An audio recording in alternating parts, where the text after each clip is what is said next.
Welcome back, everyone. We're here with another show, and anything that I say is not meant to diagnose you or provide medical care. This is about alternative options for you to research and make up your own mind. And with that said, let's dive right in. There's a lot of questions. And Steve, over to you. As always, and by the way, our questions that we're going to ask you are not true falsers, none of them. So you're going to put your thinking caps on today. So stand by for that.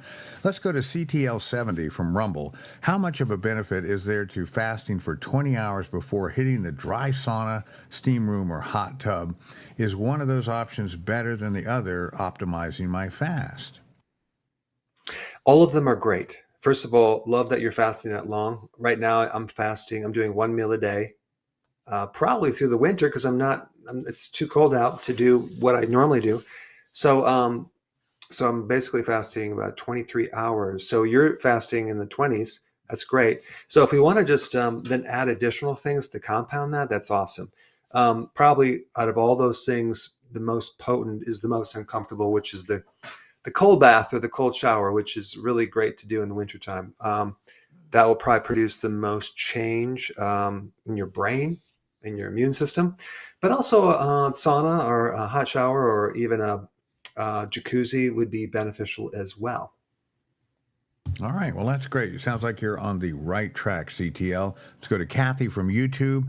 I have been diagnosed with a UTI and kidney infection. I have lots of pain and side pain right now. I am on a round of antibiotics. What should I be doing nutritionally at the same time? Good question. I would get on a good probiotic immediately at the same time because you're killing off the good bacteria and the bad bacteria. And the problem is, after antibiotics, you end up with an overgrowth of, yeast infection a lot of times. And I think I would do that. I would definitely be doing unsweetened cranberry juice to kind of clean out the pipes and provide an environment where the bacteria don't have a chance to latch on to the urinary organs. The other thing that I think would be really good right now is to beef up, no pun intended, your vitamin D levels because you're kind of in this infection there's some great data. Even like if you have a respiratory infection, UTI, any infections, if you actually take more vitamin D, you can actually shorten the time of recovery. There are also the outcomes from joint replacements going into surgery. Of those who have good vitamin D versus poor vitamin D make a world of difference because one of the complications from doing a joint surgery is an infection. And then it goes downhill from there. So if you have enough vitamin D going into any surgery, you're going to be more protected against these secondary infections. All right, very good. Well, we have a caller, a nice lady named Vicky, way over from Australia, and it's 3 a.m.-ish there. So we decided to bring her on a little earlier so she can get some shut-eye. And there you go. Thanks for staying up so late for us, Vicky. You're on with Dr. Berg. Thank you. Thanks so much, Dr. Berg, and thanks for everything you've been doing. You've been awesome. Thank you. I do have a question. So some time ago, I noticed a slight lump on my neck, and then I went to the hospital. I got tested for my thyroid levels and my other blood levels. They came up well. And so I was asked to do a scan, and so they noticed some thyroid nodules. I've actually read a whole lot about thyroid nodules, from your page, watched your videos, and then immediately I increased my vitamin D levels. I went up to 30,000 IU a day. I started taking selenium. I took with zinc, magnesium, and um, um, some other medications, some other supplements, and then because it came with a lot of itchiness, and so after like 3 weeks, the itchiness stopped, and then I went back to check my blood again. I saw that my CRP level dropped significantly, and then my blood levels became a lot normal. But then again, I'm just confused if I have to go do any biopsy for the nodules. And also, I don't know what I need to do because my my like my erythrocyte sedimentation rate is still slightly high. So I'm just confused if I need to continue doing what I'm doing or change the supplements I'm taking, or if I'm just okay with what I'm doing. Got it. Of course, I can't give you medical advice, but what I just want to give you some things to research and think about. Number one, well, let me ask you just one quick question. Do you have any problems with your gallbladder or your liver that No. you know about? Okay, Uh, good. Liver Uh, in the past, yes. I used to have fatty liver. And so after I had my baby early this year, I went back and um, the liver, I did a scan, it was okay. And then the liver enzymes would have been normal. Good. So, because what happens is there's definitely this relationship between the liver and the thyroid. And if there is a fatty liver or something backing up, it can affect the function of the thyroid. And also, if there's something with the liver, you can build up more estrogens, especially after a pregnancy, which can affect the thyroid. So, if someone is estrogen dominant, they can have cyst on the thyroid. So, this is why one of the remedies that works good for that is TUDCA on an empty stomach for the liver, which also is good for the thyroid. But don't forget about sea kelp. Sea kelp is really good for the thyroid. It's been known to help with cyst on the thyroid. So that's what I would, and that gives you the iodine. I think you don't want to forget about iodine with the thyroid because it can protect against the excess amount of estrogens that can create lumps and nodules on the thyroid. So anyway, those are just some ideas to look at and research. Versus to give you an exact diagnosis or a treatment, which I can't do. Well, that's great, Vicky. Thanks so much for calling in. I hope you get some shut eye, and we hope those recommendations help you. So let's move back on to our social media group, of which there are many. And let's go to Tanya from Facebook today. I just finished my breast cancer treatments and now trying to figure out the best supplements to be taking. I've already changed my diet by eliminating all sugars. Good for you. What can Tanya do to post-surgery? Did she say that this was a breast surgery? Let's see. Breast cancer, yes. Breast cancer, yeah. Well, of course, a lot of breast cancer has to do with problems with excess estrogen, and you would want to have foods that help balance estrogens more than other foods. So sea kelp, and then also the cruciferous vegetables would be really, really beneficial for anything related to breast cancer. I'm going to do a video on cancer that is going to be very important, but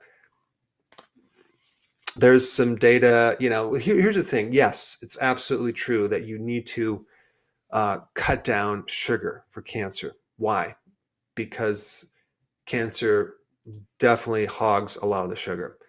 One of the challenges is that it doesn't always, some cancers can't just live just on sugar because a lot of that hogging doesn't really go into the cancer cell as much as you would think because of various reasons, which I'm going to get into. But so it then has a plan B and it starts to eat other things like glutamine, which is an amino acid. So that's some protein. So there's going to be a specific protocol in cancer as far as what to eat to help people add a bunch of different strategies at once rather than just try to focus on one thing. And I think this is going to give you the best strategy to survive. But in the meantime, I would just suggest eat super clean with foods that have known properties that are to help naturally get rid of cancer or fight cancer. And that would be all the foods that are really high in the phytonutrients, like turmeric and resveratrol and quercetin and onions and allicin and garlic. All these things right now, you should be loading yourself up with these on a regular basis. And sauerkraut for the probiotics. All these are really important. And on top of all of that, I would, if I had cancer, I'd want to get my vitamin D blood levels above 100. That's what I would do. Why? Because cancer tends to downgrade the vitamin D receptor. And when it downgrades it, it kind of shuts down your your immune system. And it also downcreates the two cells in the immune system that kill cancer. So by adding that additional vitamin D, you give more protection or more strength in the immune system to fight this thing a lot better. All right, well, that sounds very hopeful. Let's go on to TJane23 from Rumble. Last week, you mentioned a book that's out of print about glaucoma. Could you please share the name of that book? Maybe she could get it on eBay or something. It's translated from German to English. It's only a Kindle. And what is the name of that book?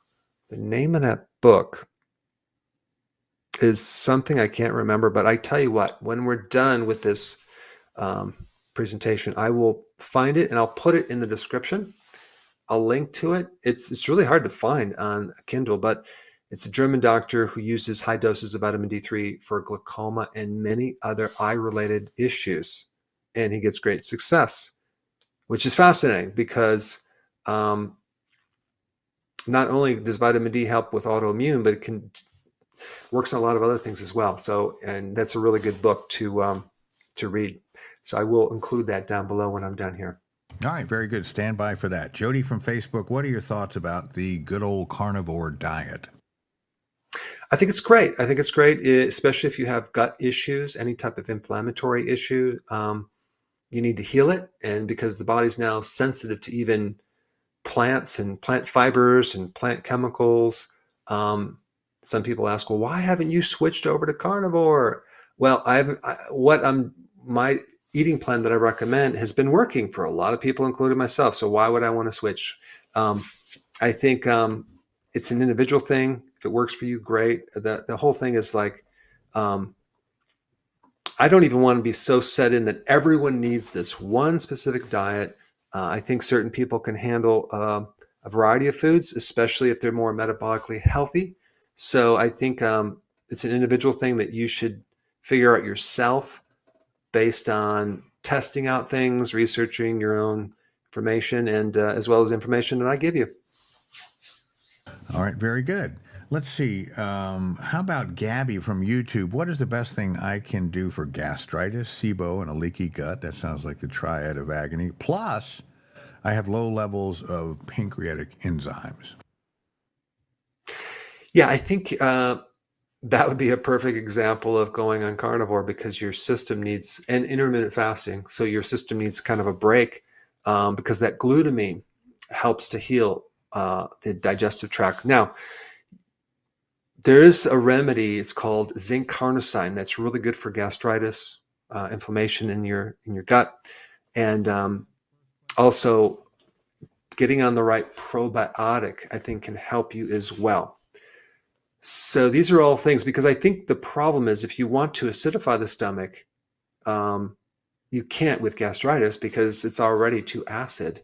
So you're going to have to heal that whole system with something like zinc carnosine. And one of the vegetables that seems to work with gastritis and even ulcers is anything cabbage related. There's something in cabbage that helps the stomach. And I know when I was in practice, patients who had gastritis, they can tolerate cabbage and they used to consume it, and it seems to help them compared to other things, especially like grains. You want to avoid grains. All right, very good. I'm so excited about all these social media questions. I keep failing to put up the question, but no more. There it is. First one for the day. Okay. So first question is, why is everyone with cancer almost guaranteed to have low vitamin D levels?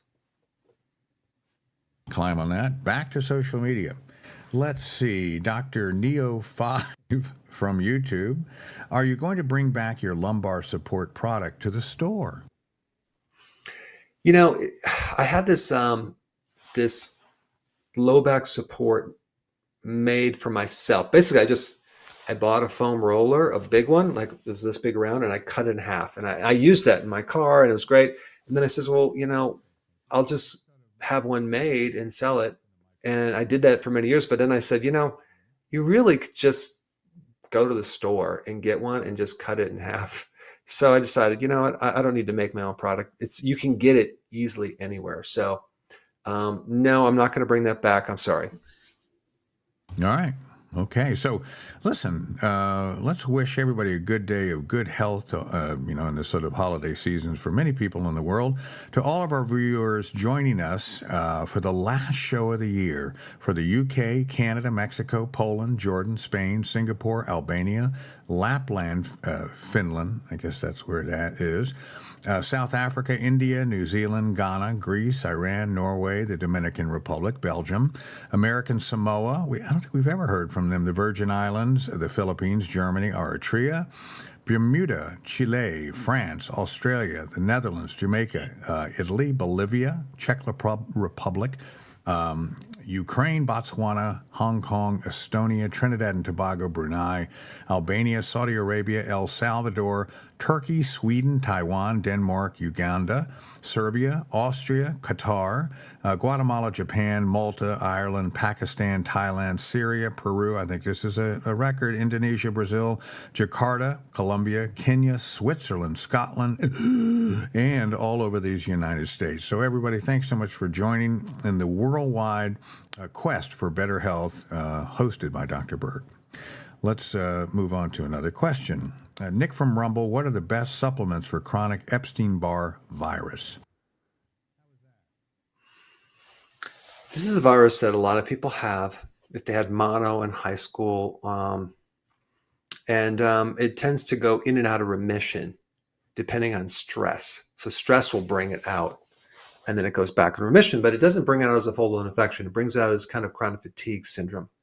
So I think one of the best things to keep it in remission is to avoid stress. That's going to be easy for most people, but zinc is the one that is very important to keep your zinc levels high and your vitamin D levels and your vitamins and your magnesium. Okay, all three of those I think would be a perfect combination to keep that virus in remission where it needs to be. All right, very good. Let's go to Michael from Facebook. Is there a way to reverse graying of our hair? Wait till it turns gray and then falls out. Then you'll know true horror. But right now, he's just dealing with gray hair. There's several things that can slow down the process of this graying. One mechanism is it's the production of hydrogen peroxide that's kind of bleaching out the pigment in your hair.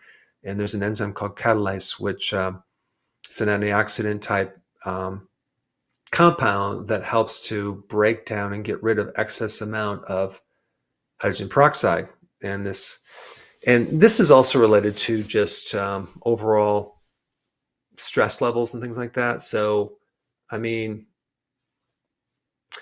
all I'm going to say is, like, if you could just keep kind of an attitude of a stress-free life, that would be really helpful. But getting a lot of sleep, making sure you have all the B vitamins can help, and eating good foods. I don't think there's anything specifically that you can take to reverse it. There's some people have tried various things, and I've talked about them in different videos, but they're kind of hit or miss. Maybe they will work in certain people, but I've not been successful. But I think really just working on your sleep and stress back and forth would be the most important thing for that.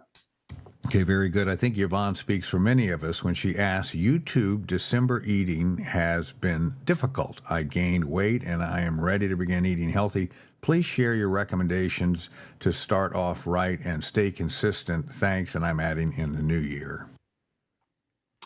So I think the most important thing is start reading labels, and you want to avoid the 3 ingredients in most food that is not good for you: the sugars, the starches, and the seed oils. Now, unfortunately, when you read the ingredients, you'll see a lot of these sugars are hidden as chemical names. Same thing with starches.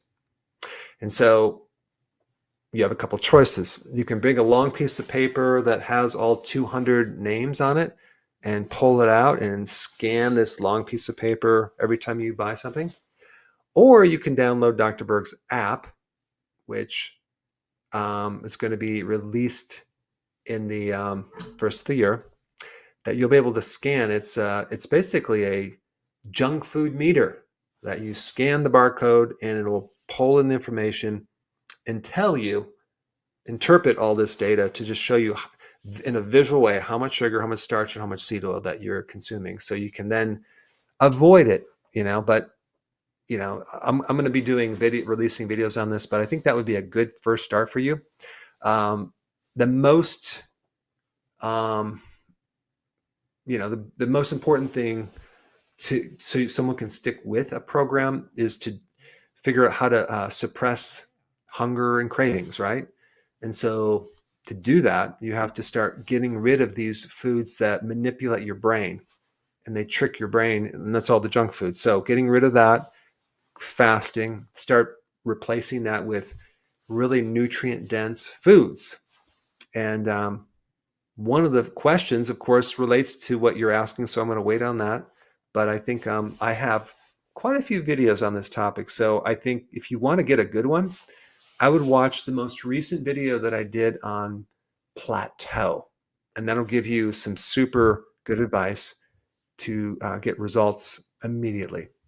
Well, that app, by the way, sounds very exciting. I think we speak for everyone. Can't wait to see that come out. All right, let's go to quiz question number 1 again, which asked, why is everyone with cancer almost guaranteed to have low vitamin D levels? I don't know if you spoke about that a little bit, but anyway, our audience does have an opinion. 78% of respondents say that vitamin D receptors have been compromised by too much sunblock or other environmental factors. 12% say it's that vitamin D is crucial to the immune system, I guess. So when you have cancer, certain things are increased, or it's called upgraded, or overly expressed, and then other things are downgraded. Okay, so cancer can manipulate certain parts of your body so it can survive. So it basically turns off your vitamin D receptors to a certain degree. So now your immune system can't work as well, and then they can survive. That is why most people with cancer have low vitamin D levels. So what is the solution, Steve? Well, take more. Take more on a regular basis, on a daily basis. That's what I would do. Your outcomes would be better. I mean, even let's say worst case scenario, you still want to do chemotherapy, right?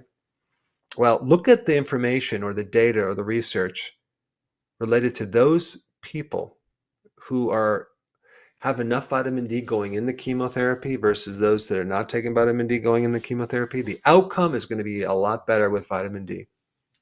Wonderful. Okay, by the way, there was a truncated answer. Terry just sent in some more. I just want to give credit to those that also said that it's because of many antibiotics. Do you think that's also an issue? There's definitely an association with microbes and vitamin D, but it's not the big thing on the list. Okay. Well, here's another thing on the list. Quiz question number 2. There you go. What are the 2 types of foods that can buffer the effect of high sugar? Well, that sounds hopeful. Let's go back to social media. Let's see where Terry scolded me. Don't use those answers, not yet, in the right order. I just don't. That's terrible, Terry. I just didn't pay attention to your notes. Susie from Facebook, what are your thoughts on taking NAD? What are the primary benefits? So there's something in your energy factories, the mitochondria, called NAD, and it helps to extract energy from food. It helps to do a lot, primarily deep inside your cells. But as you age, that decreases. So there's an association between that going down and you aging. And if you can actually maintain higher levels, you can potentially live a little longer, and your mitochondria will do better, and you'll have more energy and more of a lot of things. So you can take an NAD supplement if you want. They're expensive. Or you could just take niacin. Take niacin.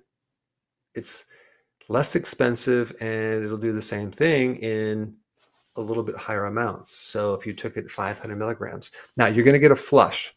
That's normal, like almost like a sunburn, feel like it's itching and things for a period of time. But most people don't mind that. It's a vasodilation. It's a normal thing. But niacin, wow, that's one of the most magical things because even the drug companies have spent a lot of money to try to patent it because it's so good for the cardiovascular and especially your lipids. And I mean, just look at the deficiency of niacin, which is B3, in the past, which people don't even talk about that. In the early, probably, I don't know, maybe 100 years ago, there was a condition called pellagra. Oh my gosh, people would die.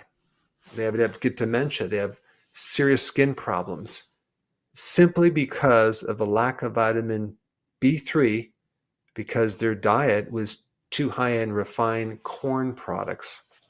So it just shows you the importance of vitamin B3 niacin for the skin, for the heart, for your brain, for the mitochondria, and for longevity. All right. Let's see. Poor Alicia from YouTube. Is there a natural way to address the issue of shingles? Watch my most recent video on this, but again, this is if you had the chickenpox vaccine, okay, a lot of times you can have this thing that goes in and out of remission with stress, and it shows up as shingles.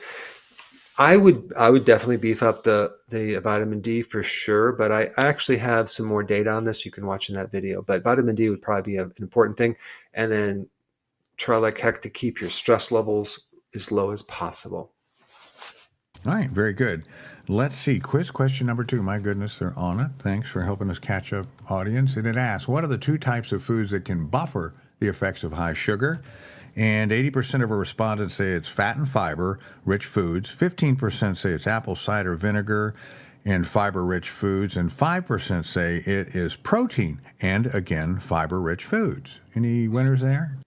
So if someone forces you to eat some sugar, if you have it with fat or fiber, you can buffer. You can actually slow down the absorption. You can help minimize some of the issues. So it's fat and fiber. Those are the 2 things that are the least amount of triggering of insulin that you can do with fat and fiber. So when you eat whole foods, like you wouldn't want to have lean protein. Just have more fatty protein to help you with the insulin. And then, of course, if you're having a salad, you're getting fiber, or berries, you're getting fiber, which is going to help offset some of the sugar in berries or fruit.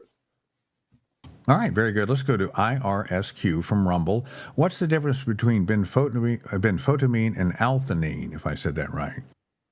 L-theanine, which is a natural form of B1. It's from garlic, but it's fat soluble. Benfotiamine is a synthetic version of B1, and I like them both, which is fat soluble. So there's 2 differences, right? What's the difference between benfotiamine and L-theanine?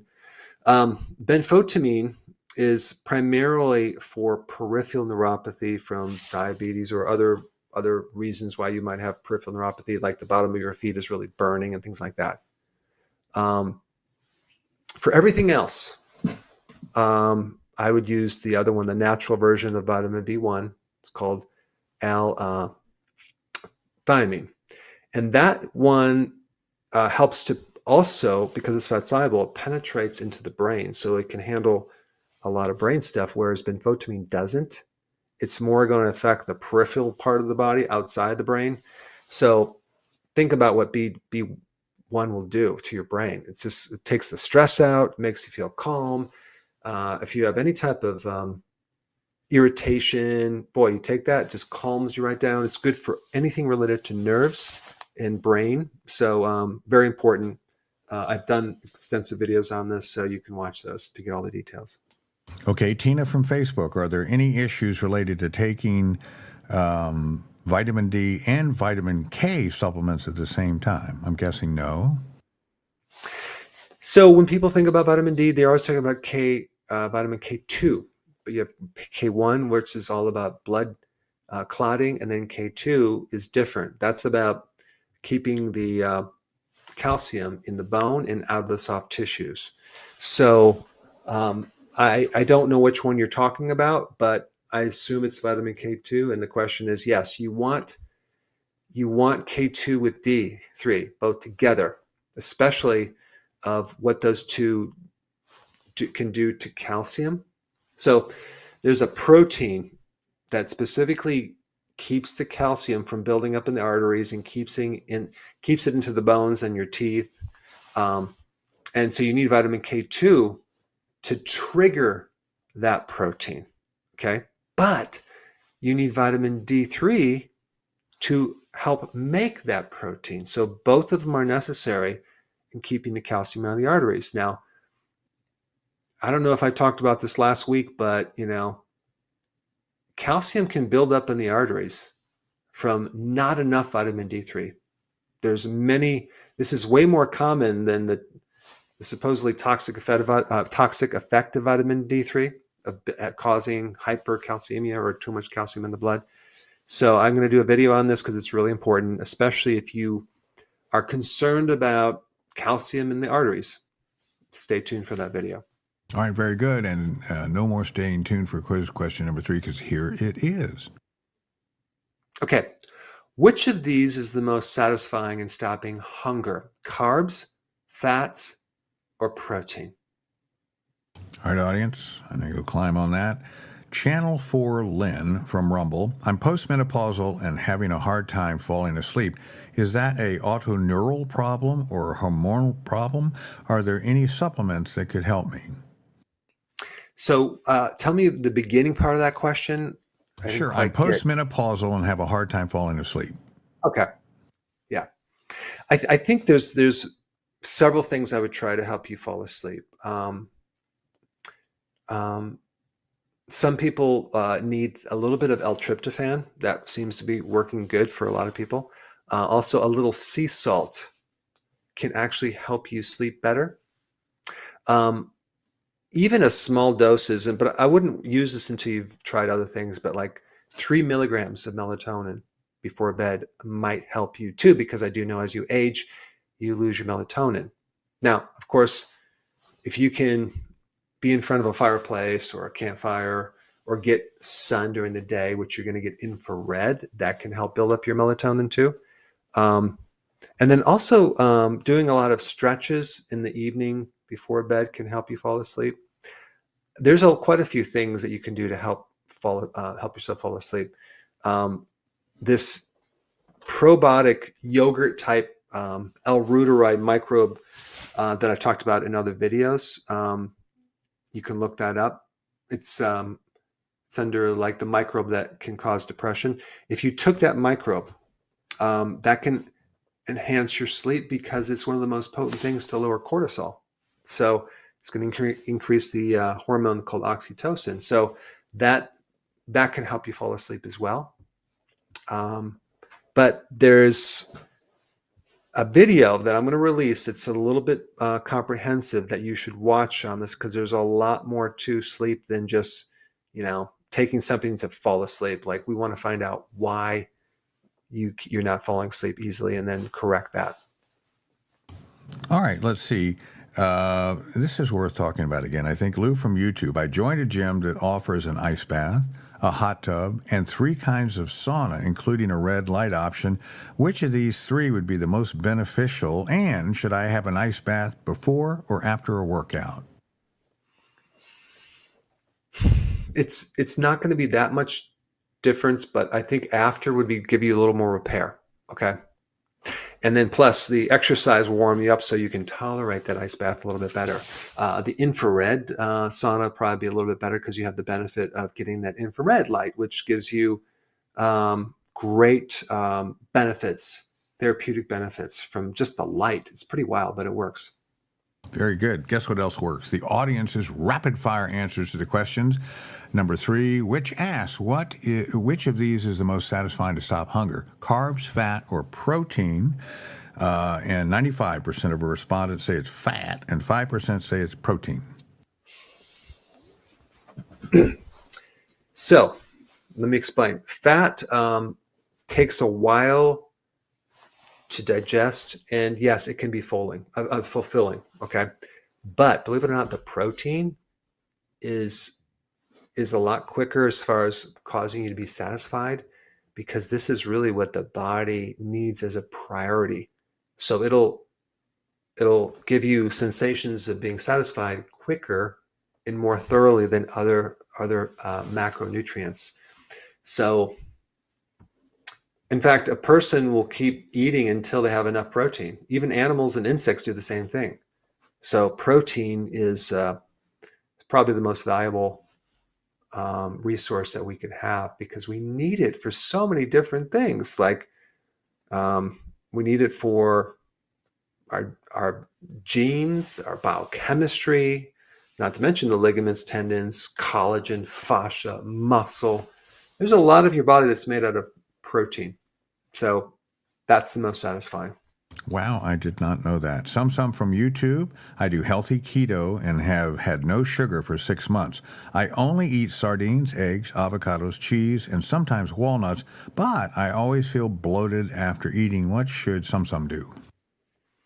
So some should not eat the nuts. Okay, those nuts will blow you. I stopped eating nuts, and then last week I had some peanuts. I wanted to just eat some peanuts for some reason, and I felt like I was pregnant. I'm like, what is going on? So I was reminded not to have those nuts. So I would avoid all the nuts, because that's the most likely thing to bloat you. And Steve, since we're going into the new year, if someone is trying to lose weight, don't forget about the protein, because if you can just keep your appetite at bay and satisfy your body, then you're more likely to be more successful versus to try to do the carbo and calorie diet, which is difficult because you're always cutting your calories and you're eating the carbs. You're going to be hungry. It's not sustainable. All right. Well, Debbie from Facebook has sustained issue with an earache, an ear infection. Wants to know if there's any natural solutions to overcome that. A drop of garlic oil will help you if there's an infection in the ear. That's what I would do. All right, good. I hope that helps. Teresa from YouTube, my husband has been on Prilosec, I guess, I'm having trouble saying that, but yeah, that stuff. For years, for an ulcer in the bottom of his stomach. Could this med prevent absorption of nutrients like zinc? You should read all the side effects, because it comes with a package.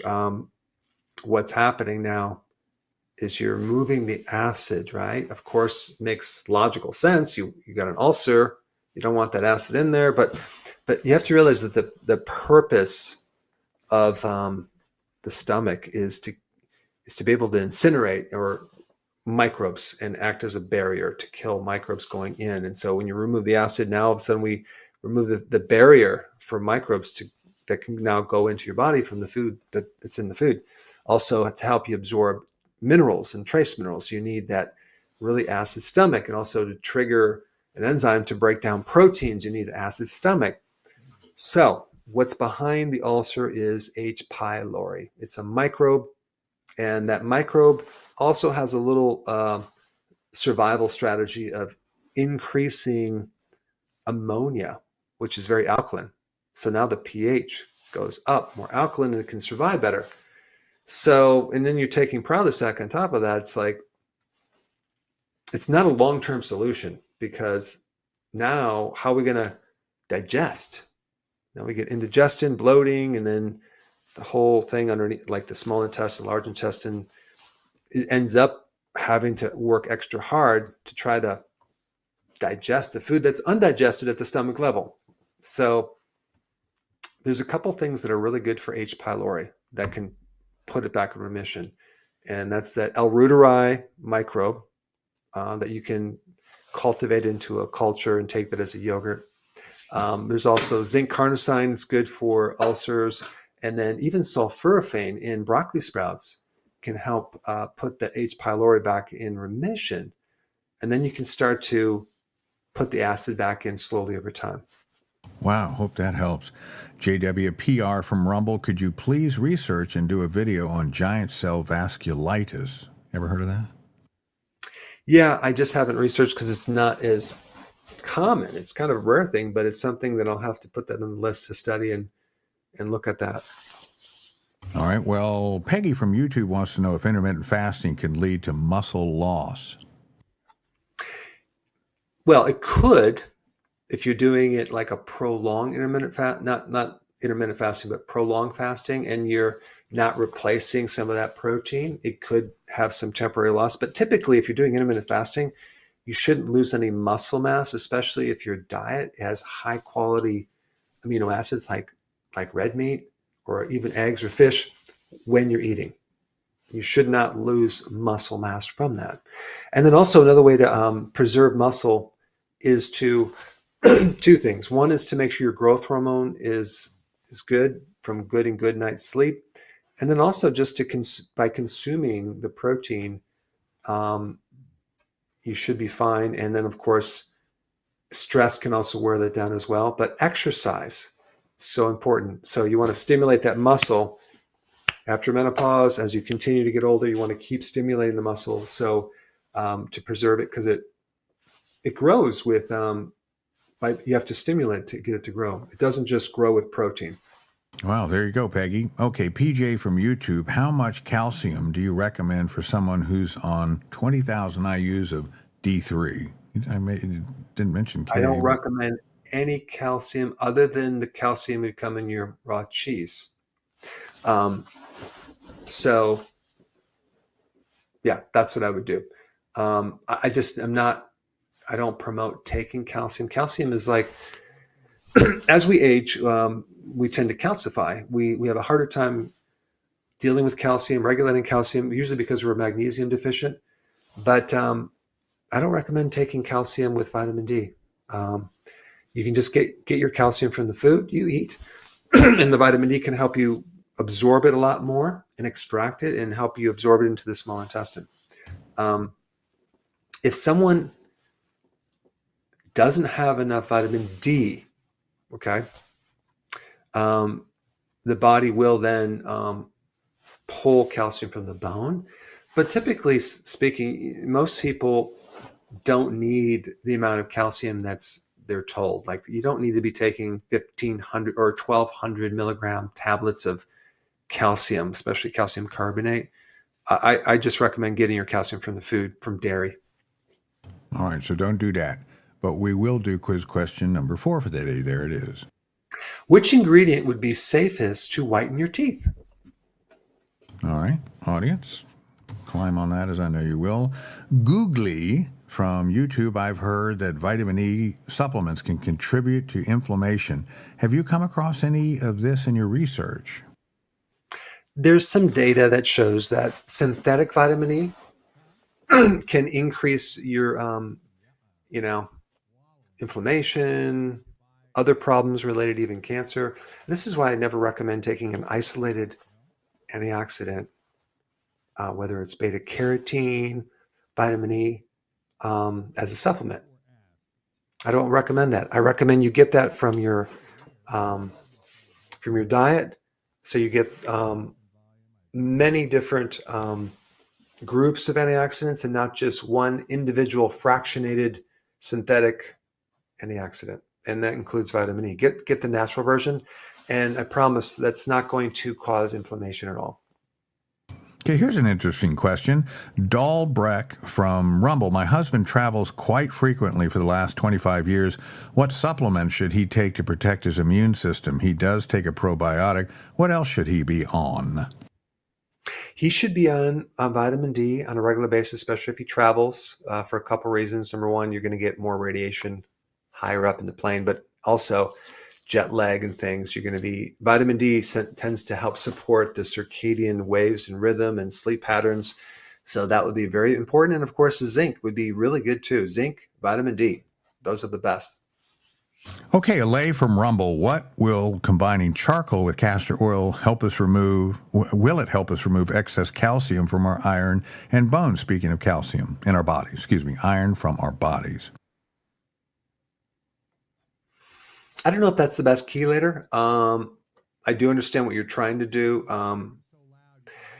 but I think there's other chelators that you can try. But the charcoal is good to help with any type of poisons too that you consume, food poisoning, And it also can chelate certain things, but I don't know if adding castor oil would add any benefit to that. Castor oil is amazing for a lot of things on your skin, even to take internally, which also causes diarrhea.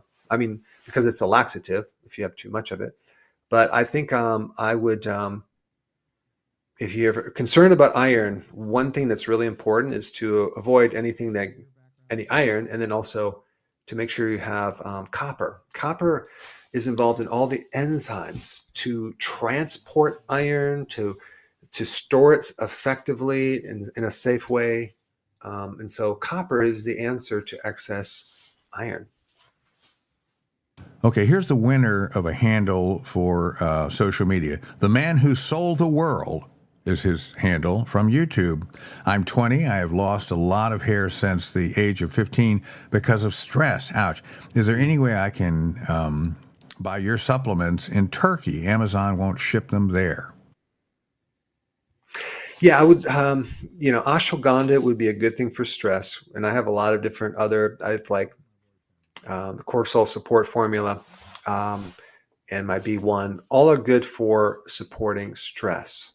That being said, you should watch my video that I did on the microbe underneath depression, because we show you how to take a microbe called L. reuteri and grow it in half and half in a yogurt maker, and it'll increase your oxytocin by a major amounts, which is the most potent stress reliever out there. And you're going to sleep better, you feel less stressed. It has a lot of cool benefits. So that, don't forget about that. That would help as well.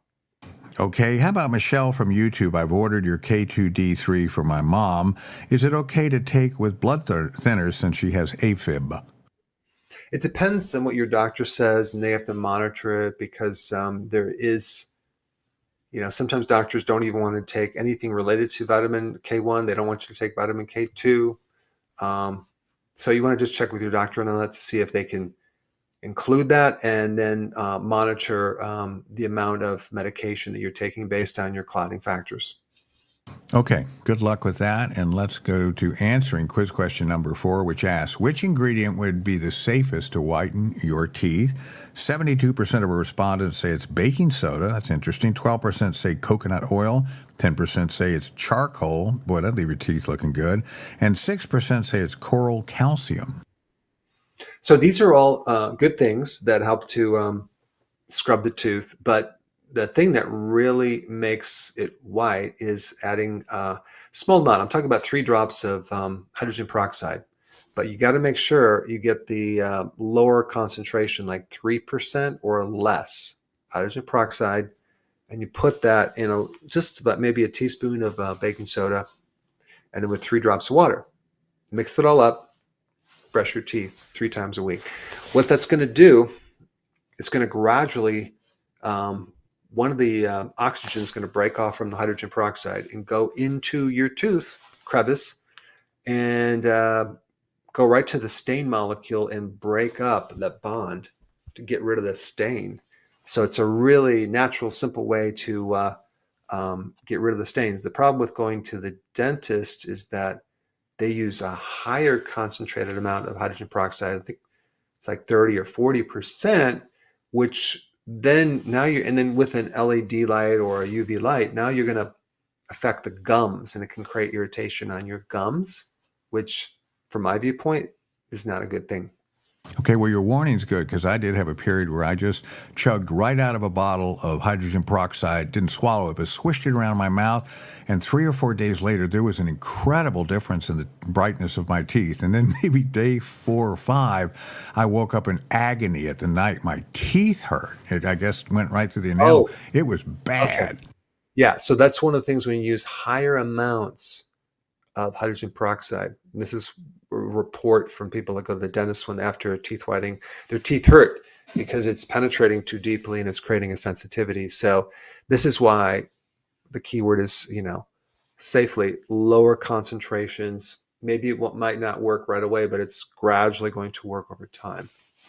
Yeah, well, that sounds like great advice. Bilal from YouTube, please explain the difference between carbs and sugar, if there is any, as it pertains to the way the body processes them. So a carbohydrate is a general term that includes several things. It can include, like, a sugar is a carbohydrate, a starch is a carbohydrate. Now, what's a starch? A starch is just a chain of sugar or glucose stuck together. Okay, a bunch of them. So that's the difference. And then the sugar um, is glucose, um, but also you have different other forms of types of sugar. It's called fructose and lactose, and then when they combine, they can form other combinations. But the Latin word for sugar is called saccharin, or that's where the derivative. So anything you see like a saccharide, that just means sugar. So like mono means one saccharide, one sugar. Disaccharide, two sugars. Polysaccharide is like multiple sugars. That would be a starch. So that's sugar, starch. And then you get fiber. Fiber is also a carbohydrate. So when you look at the label, it'll say total carbohydrate, and then below it says fiber and then sugar. If you deduct those, then you're going to get the starch. So the trick that a lot of people don't know about is when you see, like, you might see Betty Crocker, it has these no sugar brownies. Like, wow, this is great. I can eat these, no sugar. But there's so much carbohydrate in there, and it's all hidden. It's starch. Modified food starch, maltodextrin, modified cornstarch is all classified as a complex carbohydrate. You might think that's like, oh, that's like a salad. No, it's like highly processed. It's going to be basically just eating sugar. That's a hidden source of sugar. All right. Well, I'm a little misty-eyed at this point because this is the final quiz question of the year. There you go. What is unique about cod liver oil as compared to fish oil? All right, audience. Jump on the final question. Truth INT from Rumble, what would be a good natural treatment for seborrheic keratosis? I think omega-3 fatty acids would be the best. When we're basically talking about them on this question, so that was good timing. So I would take a good cod liver oil and consume that, and then also cut down on the seed oils, which is, I mean, bizarre to me that they literally make a claim that seed oils are heart healthy. Are you kidding me? I don't understand how a seed oil, which is industrial, they put it through a processing, deodorize it, put a solvent in there. There's pesticides in there. It's highly cooked and heated, and they put in a bottle that you don't even have to refrigerate. It's a clear bottle, and that's supposed to be heart healthy. Are you kidding me? And then we're going to put that on our salad, and then we're going to put it on our food to fry and reheat stuff. If you have seed oil in your house, you need to take it out of the house and use it in your garage, maybe to lubricate the engine or some ball bearings or something like that, but don't put it in your body. Don't eat it. Boy, that's an extreme example of what not to do. Da Uni Quest from YouTube, is it okay to drink apple cider vinegar at the same time I take my supplements, or is it better to take them separately? There's a good question. No, you could take it at the same time, but just put it in, dilute it in water so you can actually down it. But you may run into a problem sometimes depending on how many supplements you take. If you're using a straw, you might need to take smaller amounts. Like, I like to take as many supplements as I can with one shot. So I will. So if you're slugging it down with the vinegar, it might, I don't know, it might not go down as easy. So you have to sample it and test it out. But don't wash it down with olive oil like I did. One time I did a gallbladder cleanse. I had 12 ounces of olive oil, and I decided I was going to take a handful of beet pills and then wash it down with the olive oil. Big mistake. It got stuck in my throat, and it just started in my esophagus, and it just started swelling up, and almost had a heart attack. Wow, that's awful. Okay, let's see. Is nut oil seed oil? Interesting. Yeah, yeah. I mean, it's a legume oil, so that would be a seed, and so yeah, it's a seed oil. Okay, very good. Kayad from Facebook. I have gallstones. Is it okay to take TUDCA with this condition? Yeah, that will help thin the bile, help prevent the formation of stone. Because if you think about what a gallstone is, it's a super concentrated cholesterol stone because we don't have enough of the bile to keep it from getting, hard and sluggish and like a sludge. So many people have this gallbladder sludge in their bile duct, and then they have a right underneath the right rib cage. It's like full and it's kind of bloated, and it's going to refer pain to the right shoulder. They don't know that's what it is, so they have some tuck on an empty stomach or even some good bile salts, and that'll just open up those ducts. It'll drain and get rid of that discomfort that you have. I had that for 12 years. I didn't know what it was. All right, very good. Patricia from YouTube. Can hair grow back on your scalp after having alopecia universal for years? Is universal? Yeah. No. Yes, it can. It's an autoimmune, and you take high doses of vitamin D3 over a period of time. I'm going to do a video and show people the effects of vitamin D on the skin, on the hair, alopecia, and I think you're going to be literally blown away at how many of these success stories we have, and not done by me, by another doctor, but you could see the effects of using vitamin D for different things. It's incredible. You can't ignore it. It's just too overwhelming. Okay, let's hear from World in Media. That's a little dreary. Good evening, Doc. Thanks for the info you provide in the masses. Do you have any advice to stimulate the pituitary gland? I think the best way is there's a standard process product called pituitrophin PMG. Pituitrophin PMG. You take one of those before bed. It seems to support the pituitary I used to use in practice. I'm not in practice. I don't use it anymore, but it's something that I remember that could potentially help you. All right, great. Let's go to answering the final quiz question of the year, which asks, what is unique about cod liver oil as compared to good old fish oil? And 65% of our respondents say there is a difference in DHA and omega-3 levels. 15% say cod liver oil has vitamin A and D levels, where fish oils don't. 10% say fish oils break down faster, and 10% say fish oils have omega-6. Sounds like they're very smart out there today. Okay. Usually fish oils, cod liver oil have almost the same omega-3. Okay. Almost the same. And that's combined with two. It's EPA and DHA. Okay. So about the same. But what's unique about cod liver oil, it has the active form of vitamin A called retinol and vitamin D together. And by the way, vitamin D does need vitamin A to work. And vitamin A is just as, very important, not just as important, but very important for your immune system as well. So this is why cod liver oil has been a remedy, goes way back. This is what they used to prevent rickets. The medical profession used it. And now it's like, oh, it's alternative. It's a valid therapy for a lot of things because it has the omega-3 and these two other vitamins. So I personally don't like to eat liver. So where are you going to get your vitamin A? You can get it from egg yolks. But boy, cod liver oil is a really good source. And there's not many things that have vitamin D. And just so you know, too, you can get actual cod liver in a can, wild caught.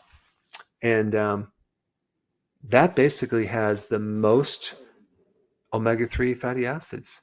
I think it's like 6,000 milligrams per 3.5 ounces.